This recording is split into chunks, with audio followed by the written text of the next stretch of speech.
সাবেক এমপি সারোয়ার কবিরের জামিন নামঞ্জুর করে কারাগারে প্রেরণ।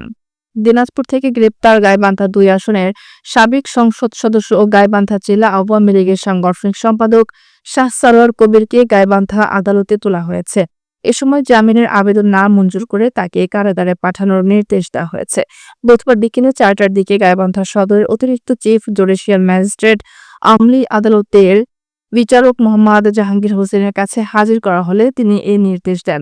এ সময় রাষ্ট্রপক্ষের সিএসআই আজিজুল হক জামিনের বিরোধিতা করেন। অন্যদিকে আসামি পক্ষের আইনজীবী নিরঞ্জন কুমার ঘোষ জামিনের জন্য আবেদন করেন।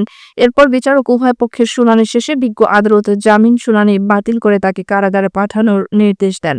এর আগে গত মঙ্গলবার সন্ধ্যায় দিনাজপুর শহরের ঈদগাহ আবাসিক এলাকার বড় বোনের বাসা দিবা গার্ডেন থেকে তাকে গ্রেপ্তার করা হয়।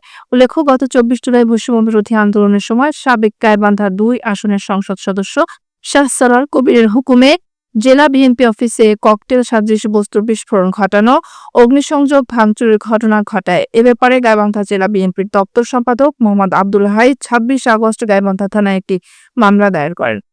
মামলায় ১১৪ জনের নাম সহ অজ্ঞাত ২৫০ জনকে আসামি করা হয়। আমরা আসামি পক্ষে জামিনের দরখাস্ত দিয়েছিলাম।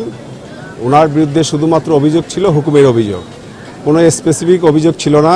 এই হুকুমের অভিযোগেও অন্য এক আসামি Gaibandha chief judicial magistrate court থেকে জামিন পেয়েছিল।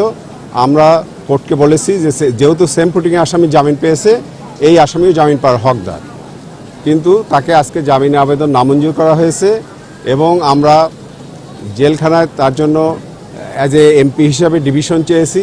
সে ডিভিশন অ্যালাউ করেছে এবং তার উন্নত চিকিৎসার জন্য কারা কর্তৃপক্ষের কাছে নির্দেশ চেয়েছি এবং সে দরখাস্তটা মঞ্জুর করেছে। এবং আজকে যে জামিনটা নামঞ্জুর করেছে, এই নামঞ্জুরের আদেশে আমরা অ্যাগ্রিড হয়েছি এবং আমরা সেশন জজ কোর্টে আবার এর জন্য জামিনের দরখাস্ত করি।